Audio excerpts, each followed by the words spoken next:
أعوذ بالله من الشيطان الرجيم بسم الله الرحمن الرحيم إلى حضرة النبي المصطفى رسول الله صلى الله عليه وسلم وعلى آله وصحبه أجمعين وإلى حضرات جميع الصالحين وجميع المؤمنين والمؤمنات والمسلمين والمسلمات الأحياء منهم والأموات إلى حضرات ونبينا الذي شاشر وخشن الله الذي شاشر رحمه الله تعالى الفاتحة. أعوذ بالله من الشيطان الرجيم بسم الله الرحمن الرحيم الحمد لله رب العالمين الرحمن الرحيم مالك يوم الدين إياك نعبد وإياك نستعين اهدنا الصراط المستقيم صراط الذين أنعمت عليهم غير المغضوب عليهم ولا الضالين آمين. الحمد لله رب العالمين والصلاة والسلام على أشرف الأنبياء والمرسلين سيدنا محمد وعلى آله وصحبه أجمعين ولا حول ولا قوة إلا بالله العلي العظيم. استغفر الله العظيم استغفر الله العظيم استغفر الله العظيم. Alhamdulillah, Allah izinkan kita berjumpa sekali lagi dan dalam kuliah pada hari ini insya-Allah kita akan berbincang berkenaan dengan kritik Islam terhadap teori pembangunan lazim. Rakaman ini insya-Allah mengambil masa 15 minit dan kemudian kita buat serial kedua insya-Allah untuk 15 minit lagi dengan harapan kita boleh siap dalam masa setengah jam ini. Kalau tak siap juga kita sambung lagi insya-Allah dan begitulah seterusnya. Kritik Islam terhadap pembangunan lazim ini berasaskan kepada kritik yang penting yang mengatakan bahawa neoklasikal, falsafah teori yang lahir daripada falsafah neoklasikal dan juga falsafah radikal itu berada dalam satu paradigma. Kalau kita fikir secara logik dan melihat kepada apa yang berlaku sekarang ini, mungkin kita akan berfikir bahawa falsafah neoklasikal yang telah melahirkan teori pertumbuhan dan teori pertumbuhan dengan pengagihan atau pengagihan dengan pertumbuhan, manakala radikal yang melahirkan teori strukturalis dan juga teori pergantungan, sehingga kan falsafah neoklasikal itu melahirkan sistem pembangunan kapitalis, manakala falsafah radikal melahirkan sistem pembangunan sosialisme ataupun komunisme. Kita nampak bahawa seolah-olah antara kapitalisme dengan sosialisme itu ataupun komunisme itu agak bercanggah. Dan mungkin kita fikirkan bahawa mereka ini berada dalam satu paradigma yang berbeza kerana mereka lahir daripada dua falsafah yang berbeza. Walau bagaimanapun setelah kita teliti, maka saya cenderung untuk mengatakan sebenarnya kedua-dua falsafah neoklasikal dan falsafah radikal ini yang melahirkan teori-teori pembangunan dan juga sistem pembangunan tadi, ya, adalah berada dalam satu paradigma. Dan kalau kita melihat dari perspektif Islam pun, maka boleh kita katakan insya-Allah bahawa kedua-duanya berada dalam satu kerangka, dalam satu paradigma, dalam satu acuan yang tidak berbeza. Mari kita lihat ya, bukti-bukti yang mengatakan bahawa kedua-dua teori-teori dan sistem pembangunan lahir daripada kedua-dua falsafah ini berada dalam satu paradigma. Yang pertamanya, hukum kemajuan mereka itu adalah sama. Ya, hukum kemajuan mereka itu adalah sama. Mereka mengatakan bahawa neoklasikal pun berkata begitu, radikal pun berkata begitu. Kalau mahu maju, maka masyarakat tradisi mesti dimusnahkan. Itu hukum kemajuan mereka. Kalau sekiranya masyarakat tradisi itu masih ada dengan budaya-budayanya, maka masyarakat itu tidak akan maju. Itu hukum kemajuannya, undang-undang kemajuannya itu ya, peraturan kemajuannya. Misalnya kalau kita ambil contoh daripada pemikiran salah seorang daripada ahli pemikir neoklasikal, iaitu Rostow, W. Rostow, yang telah memperkenalkan teori tahap pertumbuhan, the stages growth theory. Beliau mengatakan bahawa sesebuah masyarakat itu maju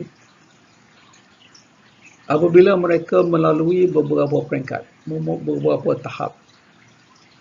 Yang asalnya mereka berada dalam satu tahap yang Rostow panggil sebagai masyarakat primitif ataupun masyarakat tradisional. Selepas itu, setelah berusaha untuk membangun, mereka membuat persediaan persaudaraan untuk pelancaran ataupun untuk take off kepada kemajuan dan juga kepada pembangunan. Lepas itu berlaku pelancaran, take off, maka mulalah mereka membangun hingga melahirkan masyarakat kapitalis. Dan akhirnya dalam masyarakat kapitalis itu kemuncaknya ialah kepenggunaan massa. Artinya masyarakat awam boleh mengikut apa yang mereka mahukan, dan dengan itu, itulah kemuncak pembangunan. Jadi kalau kita lihat dalam teori pertumbuhan ini, tahap pertumbuhan Rostow ini, maka sesebuah masyarakat itu akan maju melalui 5 peringkat ini ya. Masyarakat itu mesti mengubah daripada berbentuk masyarakat primitif kepada masyarakat kapitalis seperti yang keempat, yang cirinya, yang kelimanya ialah penggunaan massa. Artinya setiap ahli masyarakat itu boleh memenuhi keperluan-keperluan mereka dengan sebaiknya.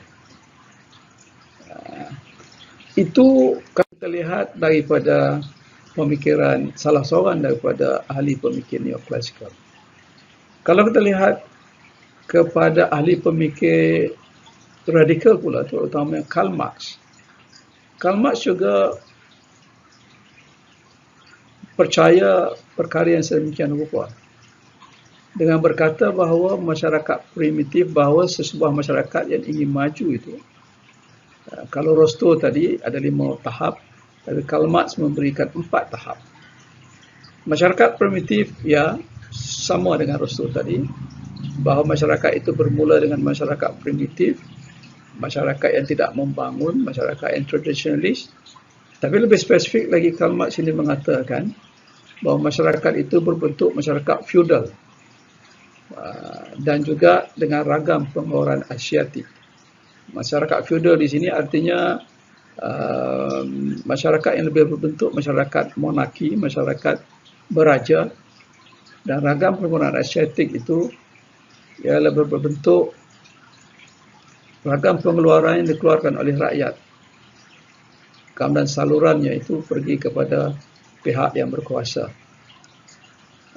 Jadi masyarakat primitif itu dengan begitu rupa rakyat terlalu taat kepada masyarakat, rakyat terlalu taat kepada pemimpin mereka, dan pemimpin mereka itu biasanya adalah raja.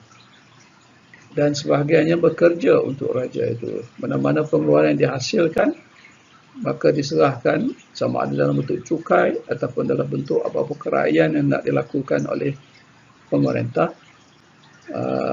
diambil daripada rakyat. Kemudian selepas itu apabila mereka berusaha untuk membangun, masyarakat itu akan sampai kepada satu masyarakat yang dipanggil sebagai masyarakat prakapitalis. Dan masyarakat prakapitalis sebagaimana yang telah disebutkan oleh Rostow. Tetapi bagi Karl Marx, masyarakat kapitalis ya, yang ketiga itu dia akan jadi masyarakat betul-betul masyarakat kapitalis, yang kedua itu prakapitalis, masyarakat di awal kapitalis, kemudian jadi betul-betul masyarakat kapitalis. Kalau Karl Marx, kalau Rostow tadi dia berhenti di peringkat masyarakat kapitalis dengan penggunaan massa, tetapi Karl Marx mengatakan masyarakat kapitalis itu bukanlah satu bentuk masyarakat yang terakhir, malah dia akan merubah lagi kepada masyarakat komunis ataupun masyarakat sosialis.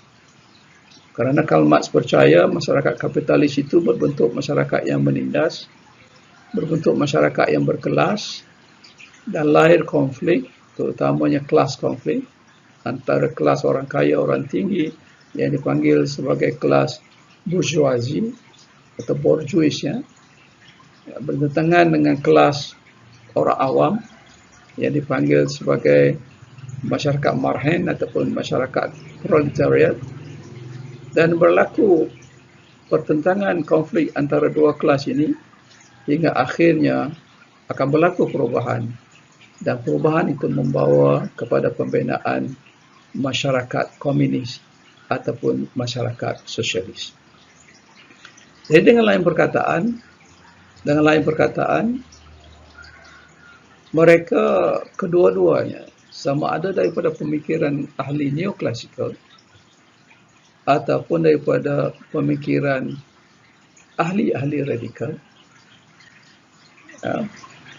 Mereka percaya bahawa untuk maju itu mesti hapuskan masyarakat primitif itu. Penghapusan masyarakat primitif itu bukan menghapuskan masyarakat itu, tidak, tapi merubah budaya mereka, ya, merubah tradisi tempatan mereka. Hingga kan mereka mengatakan kalau sekiranya sesuatu masyarakat di sebuah negara itu tidak mahu berubah, tidak mahu meninggalkan tradisi tempatan dan juga budaya tempatan, maka mereka tidak akan maju. Sebab itu ada penulis-penulis dalam kalangan neoklasikal mengatakan bahawa di Melaya, di negara kita pada ketika itu tidak maju kerana orang-orang tempatan tidak mahu mengubah budaya mereka. Sehingga kan pemikir-pemikir pembangunan neoklasikal ini memperkenalkan satu hipotesis, satu teori yang dipanggil cultural block hypothesis. Cultural block hypothesis ini ialah dengan mengandaikan bahawa tak berlakunya kemajuan, tak berlakunya pembangunan dalam masyarakat negara-negara dunia ketiga itu kerana dihalang oleh budaya mereka. Misalnya mereka mendapati bahawa orang-orang Melayu misalnya terutamanya dikatakan malas. Dikatakan malas kerana mereka tidak bekerja dengan bersungguh-sungguh, sehingga kan mereka ini dipanggil apa yang dipanggil sebagai underemployment. Maknanya tidak bekerja ataupun tidak bekerja dengan sepenuhnya, ataupun dipanggil underutilization. Buruh itu tidak digunakan dengan sepenuhnya kerana mereka dapati, ya, orang-orang Melayu lepas subuh pergi keluar ke ladang ataupun ke sawah misalnya, tetapi sebelum zuhur telah balik. Selepas zuhur rehat, kemudian makan, solat, rehat lagi. Selepas asar baru pergi balik, malam dah tak kerja. Dan bagi pemikir-pemikir kapitalis, pemikir-pemikir neoklasikal, ini adalah merugikan kerana orang-orang Melayu ini malas dan mereka tidak menggunakan waktu dan tenaga mereka dengan sepenuhnya untuk melahirkan produktiviti secara maksimal. Jadi ukuran mereka ini begini, kalau misalnya dapat produktiviti secara maksimal, dengan sendirinya mereka akan dapat mengguna dengan lebih baik lagi. Kenak-kenak mereka boleh dipenuhi dengan sebaik mungkin.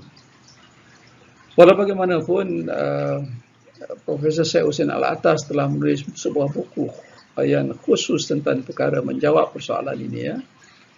Yang bukunya tajuknya ialah The Myth of the Lazy Native ataupun Metos orang-orang Melayu, orang-orang tempatan malas, begitulah lebih kurang, ya. Dan ada diterbitkan oleh Dewan Bahasa dan Pustaka, dicetak balik. Beliau mengatakan sebenarnya para pemikir kapitalis itu mahu supaya masyarakat negara tiga itu bekerja dengan sepenuhnya untuk memaksimalkan produktiviti. Ya, sedangkan mereka tidak memerlukan untuk melakukan sedemikian rupa kerana mereka merasa cukup dengan apa yang mereka telah keluarkan dan mereka telah membuat pengeluaran mengikut keperluan, bukan mengikut kemahuan. Jadi atas sebab itulah maka mereka tidak bekerja dengan lebih kerana mereka merasa cukup ya mengeluarkan apa yang mereka perlu saja dan bukan apa yang mereka mahu. Kita berhenti ya untuk setakat ini, kita sambung balik insya-Allah dalam rakaman yang lain.